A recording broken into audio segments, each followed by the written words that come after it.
व्यापार हेतु समुद्री मार्ग से भारत आने वाले प्रथम यूरोपीय कौन थे? तो ये थे पुर्तगाली। यूरोप से भारत आने के लिए समुद्री मार्ग की खोज किसके द्वारा की गई थी? वास्को डी गामा के द्वारा। भारत आगमन उनका 17 मई 1498 ईस्वी को हुआ था। कालीकट बंदरगाह के तट पर किसने वास्को डी गामा का स्वागत किया था? जमोरी ने किया था, जो कि वहाँ के स्थानीय शासक थे। पुर्तगालियों ने भारत में सर्वप्रथम अपनी व्यापारी कोठी की फैक्ट्री कहाँ स्थापित की थी? तो कोचीन में स्थापित की थी। पुर्तगाली उपनिवेश का प्रथम वायसराय कौन था? तो फ्रांसिस्को द अल्मीडा था 1505 ईस्वी तक। और भारत में तंबाकू की कृषि एवं प्रिंटिंग प्रेस को प्रारंभ करने का श्रेय पुर्तगालियों को दिया जाता है। और भारत में प्रथम प्रिंटिंग प्रेस की स्थापना 1556 ईस्वी में गोवा में हुई थी। भारत में पुर्तगाली शक्ति का वास्तविक संस्थापक किसे माना जाता है? अल्बुकर्क को। भारत में पुर्तगाली शक्ति का वास्तविक संस्थापक किसे माना जाता है? अल्बुकर्क को।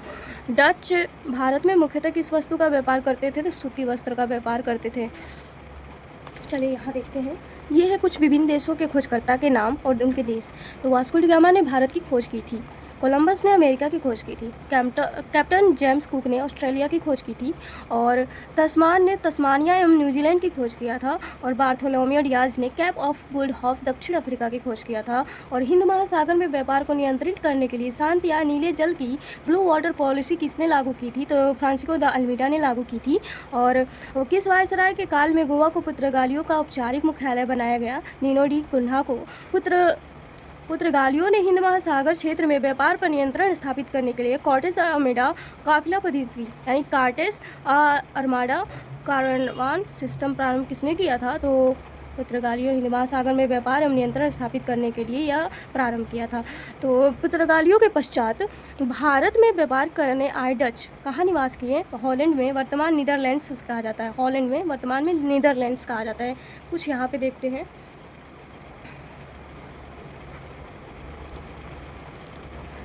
पुर्तगाली East India Company Estado da India, देश का नाम है पुर्तगाल। स्थापना 1498 में ईस्वी में हुई थी। और भारत में प्रथम फैक्ट्री इसकी कोचीन यानी कोची में स्थापित हुई थी। और अंग्रेजी east India company the governor and company of merchant of the London tradings in the east Indies Britain में हुई थी। और 1600 ईस्वी में स्थापना हुई थी। और भारत में प्रथम फैक्ट्री इसकी सूरत में हुई थी। अंग्रेजी ईस्ट इंडिया कंपनी ऐसे पूछा जाता है, तो ऐसे याद करना है कि ब्रिटेन देश से और 1600 ईस्वी में स्थापना और सूरत में यह प्रथम बार स्थापित हुआ था factory. United East India Company of the Netherland, यह हॉलैंड देश का है। और 1602 ईस्वी में इसकी स्थापना मसूलीपट्टनम में हुई थी। और Danish east India company Denmark देश है। और 1600 ईस्वी जो कि त्रावणकोर से हुआ था। फ्रांसीसी ईस्ट इंडिया कंपनी द इंडेस और नेदरलैंड्स फ्रांस से है। और जो कि 1664 ईस्वी में सूरत में स्थापना प्रथम बार की गई थी। तो ये भी बहुत, फ्रांसीसी ईस्ट इंडिया कंपनी सूरत, अंग्रेजी ईस्ट इंडिया कंपनी सूरत। यूरोपीय व्यापारी भारत का व्यापार आगमन क्रम पुर्तगाली डच। देखो, यूरोपीय व्यापारियों का भारत में आगमन क्रम, सबसे पहले पुर्तगाली आए, डच आए, ब्रिटिश आए, डेनिश आए, फ्रांसीसी आए और स्वीडिश आए। तो ऐसे याद करना है, पुर्तगाली, डच, ब्रिटिश, डेनिश, फ्रांसीसी, स्वीडिश। पुर्तगाली, डच, ब्रिटिश, डेनिश, फ्रांसीसी, स्वीडिश। यूरोपीय शक्ति में भारत में पुर्तगाली कंपनी ने सर्वप्रथम 1498 ईस्वी को प्रवेश किया। और भारत से सबसे अंत में 1961 ईस्वी में यहीं से गए।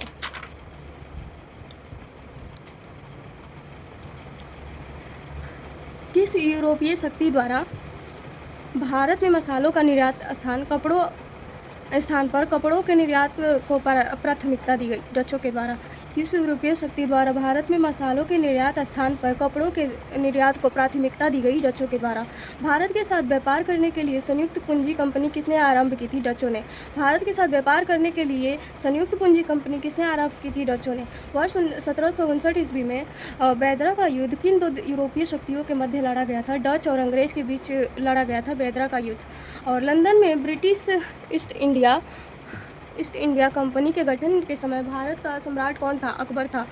लंदन में ब्रिटिश ईस्ट इंडिया कंपनी के गठन के समय भारत का सम्राट अकबर था। भारत सम्राट जेम्स प्रथम का दूत बनकर भारत में व्यापारिक कोठी स्थापित करने के उद्देश्य से जहांगीर के दरबार में आने वाला ब्रिटिश नागरिक कौन था? Captain Hawkins. 1608 ईस्वी में British east India company company द्वारा भारत में प्रथम अस्थायी कारखाना मछलीपट्टनम में तथा प्रथम अस्थायी कारखाना सूरत 1613 ईस्वी में स्थापित किया गया था।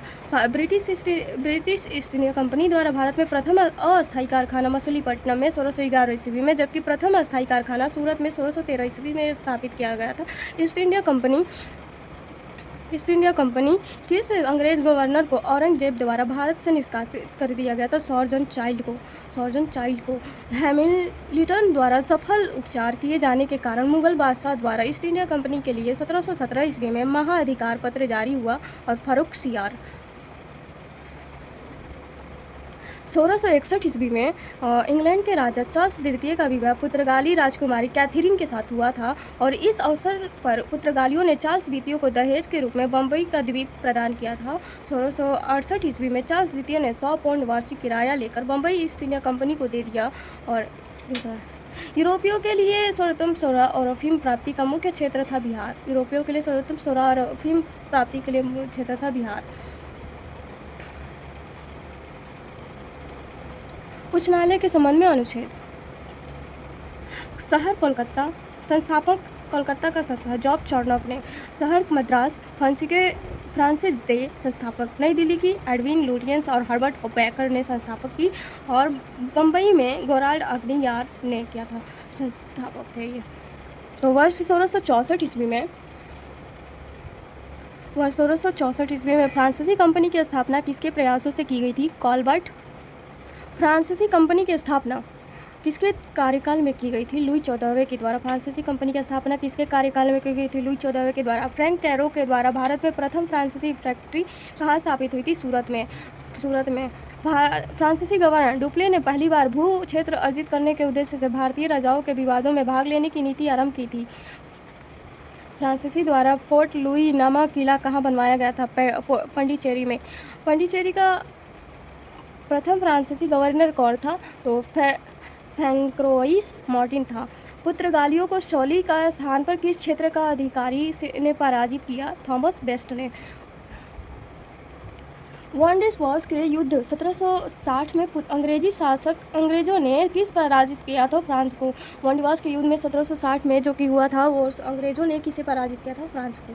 कर्नाटक युद्ध किनके मध्य लड़ा गया था? अंग्रेज एवं फ्रांस के बीच। प्रथम कर्नाटक युद्ध किसकी संधि के माध्यम से समाप्त हुआ? एक्सला-सापेल की संधि 1748 के द्वारा समाप्त हुआ। बीजापुर के सुल्तान ने गोवा छीनने का वाला प्रथम यूरोपीय कौन था? अल्बुकर्क था। यहाँ देखते हैं कि कर्नाटक युद्ध 3 चरणों में हुआ था। प्रथम 1706 यहाँ दिखाई नहीं दे रहा है ना, तो यहाँ देखते हैं कि कर्नाटक युद्ध 3 चरणों में हुआ था। प्रथम हुआ था 1746 से 48 ईस्वी, 1 साल तक नहीं 2 साल तक चला। और द्वितीय हुआ था 1749 से 54, यानी कि इसके ठीक 1 साल बाद यही शुरू हो गया। और तृतीय हुआ था 1756 से 63, यानी कि इसके गैप लिया 1 साल का, फिर 56 में स्टार्ट हुआ, तो ऐसे याद करेंगे। और 63 में ये अंत हुआ। तो ऑस्ट्रेलिया, प्रमुख कारण क्या था ऑस्ट्रेलिया के? प्रथम कर्नाटक युद्ध का प्रमुख कारण था कि ऑस्ट्रेलिया के उत्तराधिकार का युद्ध। और संधि एक्सला-सापेल की संधि 1748 में हुई थी, परिणाम था अर्णनीति। द्वितीय संधि 1749 से 54 ईस्वी तक चली और कर्नाटक के उत्तराधिकार का युद्ध हुआ, इस कारण था ये। और पांडिचेरी की संधि 1755 ईस्वी में हुई इसके लिए, और ब्रिटेन मजबूत स्थिति में हो गया था। यहाँ पे देखें, तृतीय हुआ था 1756 से 63 ईस्वी में, जबकि सप्तवर्षीय युद्ध एवं औपनिवेशिक कारण था। ओके, तो यह पेरिस की संधि हुई 1763 ईस्वी में, यहाँ 63 ईस्वी में संधि हुई। तो यहाँ परिणाम हुआ कि फ्रांस की पराजय हुई। तो यहाँ पे एक छोटा सा नोट से इसको पढ़ लेते हैं। अंग्रेजी कंपनी का नाम governor and company of the merchant of London trading into the East Indies रखा गया। ओके।